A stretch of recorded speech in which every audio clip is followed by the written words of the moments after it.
Alright, so particle effects. I've had a couple of students ask about particle effects. I'm going to show you a basic setup for creating a rain effect in your scene. Here's an example of what the end product is going to look like. This is after going from Maya into After Effects. Here's the composition. So we're using particle effects from Maya and compositing them over top of a static image.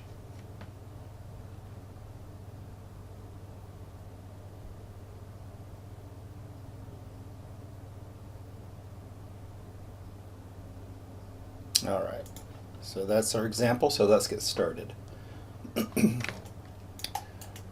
So we're going to use particle effects. We need to create a plane that the particles will collide with, and then an emitter. So the first thing we'll do is create a simple plane, polygon primitives, plane, just draw one out.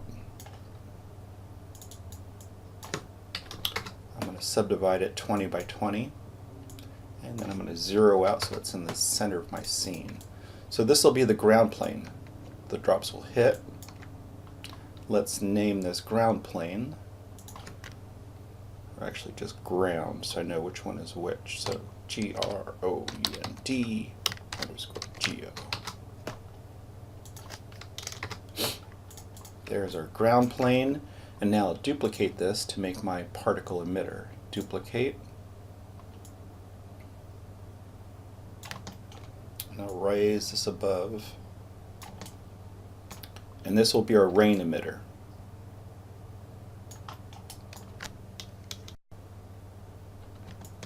I'm going to make my ground plane a little bit larger than my emitter, so we'll be able to catch some of the raindrops as it hits it before it rolls off the side. So the ground is slightly larger than the emitter. Alright, so let's set up our particles. So the first thing I'm going to do is make sure our ground plane is the collider object. So we need to make sure this particle system knows to hit and react to this ground plane. So I'll select the ground plane, and if you haven't done yet so, change your environment to make sure you're in the FX environment inside of Maya. That'll give you options at the top menu. So now I've got access to the particle effects menu. With the ground plane selected, I'll go to End Cloth and select Create Passive Collider. So now all the particles will react when they hit this surface. And now I'll set up the emitter. So the ground plane is set up. Now I'll set up the emitter in the sky. I'll select the sky, and now I'm going to go under End Particles, and I'm going to select Emit from Object. We're going to emit particles from this plane. So under End Particles, Emit from Object.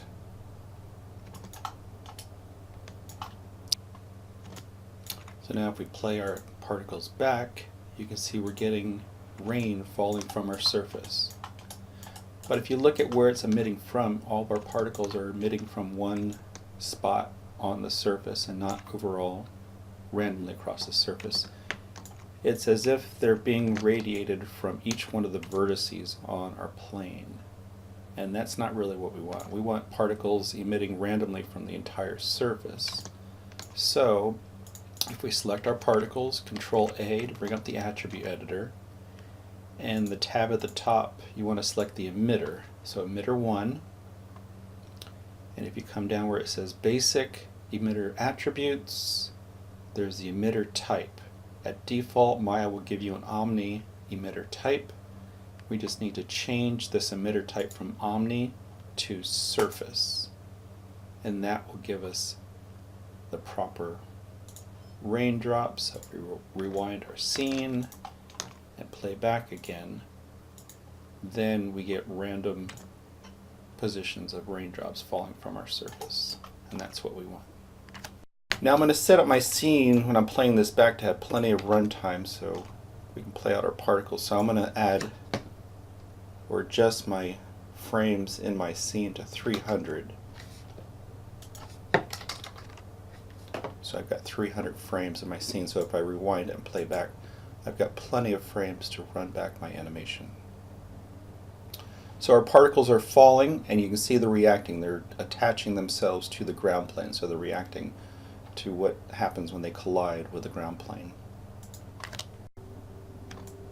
So now we have our particles falling and they're colliding with the ground plane.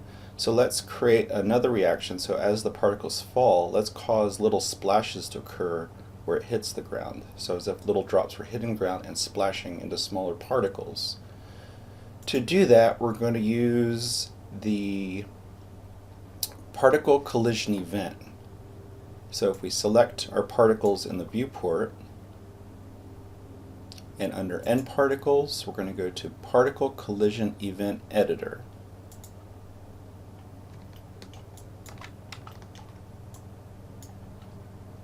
Here's the particle event editor. So down at the event type, we're going to change to emit.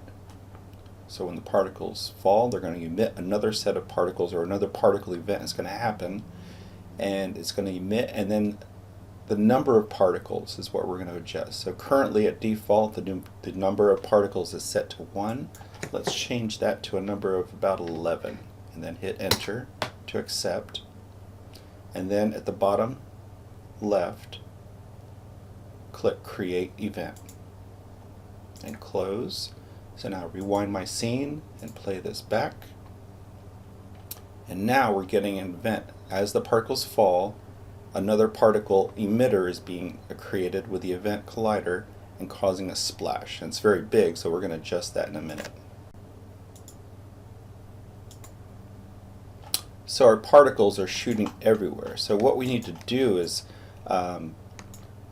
cause these particles to terminate or stop after a certain period of time. And with particles, it's called adjusting the lifespan. So we're going to have to terminate the particles over a certain amount of time. So to do that, so right now we've got two particle emitters happening here. We've got the main particle emitter, and then we have the lower or the secondary splashes that are happening when it hits the ground. So this is our main particle emitter, and then our lower one is at the bottom. So if you select your second particle, it should be End Particle 2. The first particle is End Particle 1. The second one is End Particle 2. So we'll select the End Particle 2 and hit Control A to bring up the attribute editor.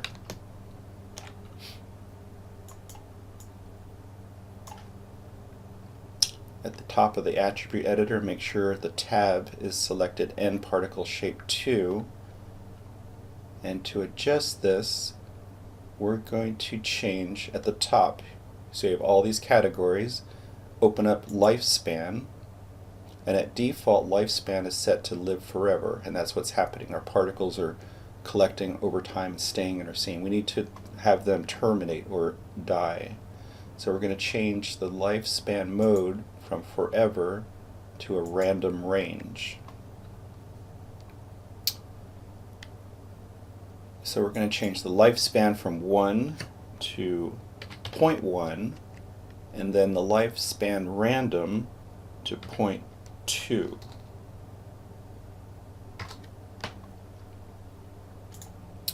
And the same thing's going to happen to the main particle event.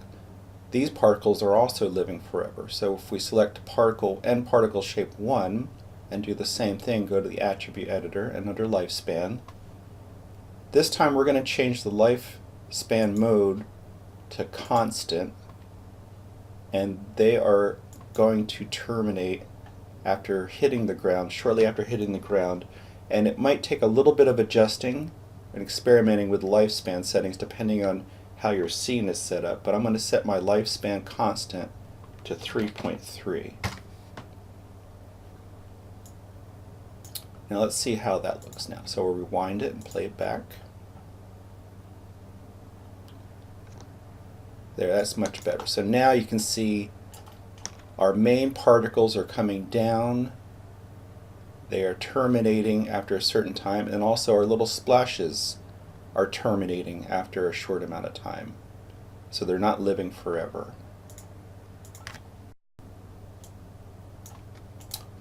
Another adjustment we can do to our main particles is actually change the way these particles look. Currently they're little dots or points. We can change the shape of our main particles to a streak. So it's more of a motion blur effect. It looks like they're streaking down from the sky, so we can give that look at default.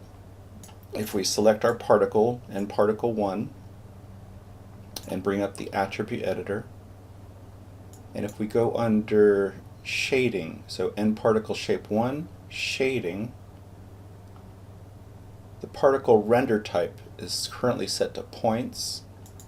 If we select that tab and go down to streak, watch the shape that changes. It's from point to streak. And you can see it has like a leading edge and it creates a little tail behind our particle. And this gives this illusion of motion and helps reinforce the idea that these particles are flying through space. So now if I rewind my particles and play this back, these look a little more like raindrops.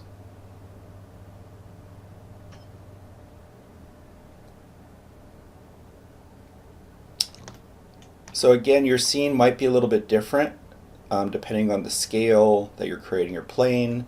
So you might need to adjust some of these settings, but these are the primary settings that we adjusted, and those are the ones you would have to adjust to fine-tune your scene. So if you select the particles, go to the attribute editor, most of your adjustments are in your end particle shape. So we adjusted the lifespan, and we also adjusted the shape or under shading. And you might inspect some of these other attributes that you might want to adjust or experiment with to try to get another type of look for your particles. So now we're pretty much done with our particle setup. We're getting ready to render these out. To render our particles out, we're only going to be rendering out just the particles, and we're just going to be using the particles as a white mask to bring it to After Effects. Now we've created our planes and they're going to render as well, so we need to hide these temporarily. So if we select our emitter in the sky and then shift select our ground plane and go over to the display layer, we can place these items on a display layer and hide them. So with those planes selected, I'm going to select the last icon to the right, which will place these planes onto a layer. And then if I click on the V, that will hide them. And I can also hide my grid. So now if I rewind my scene and play this back, I have the particles and they're still reacting, but the plane isn't in the way we do our render.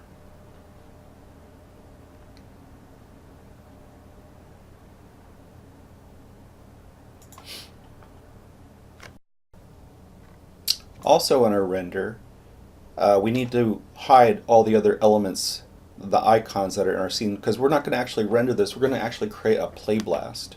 We just need to capture screen grabs of every frame of animation here. So we need to render whatever's in our scene. So we need to have just the particles in our scene.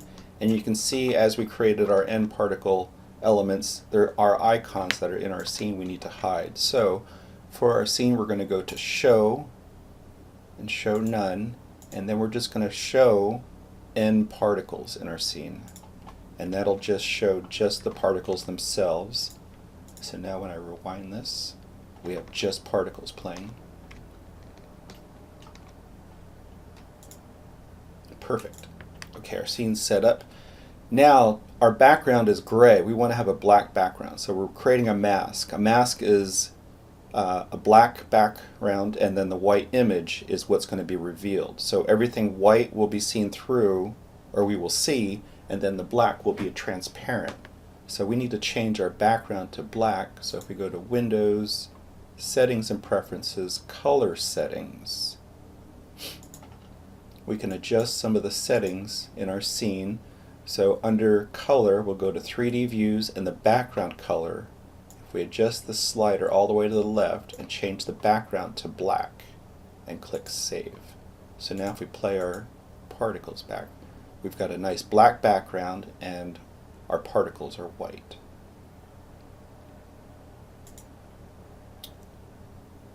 Now we're about ready to create our play blast.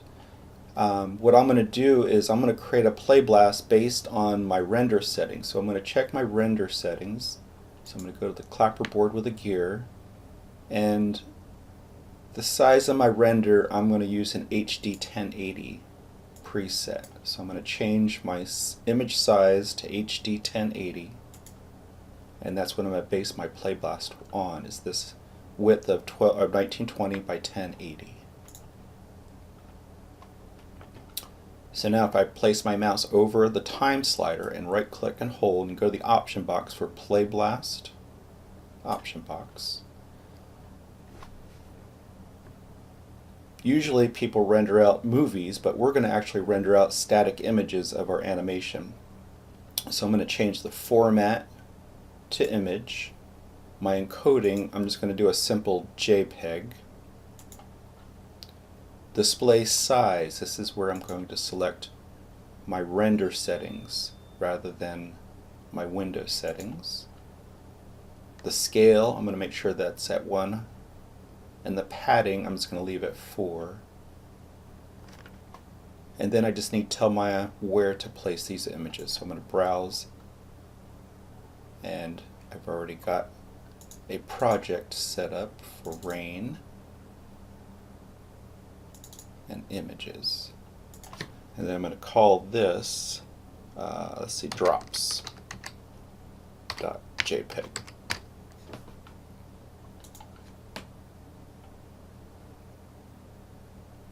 And then I just click on Play Blast, and the Play Blast will go frame by frame and take a render.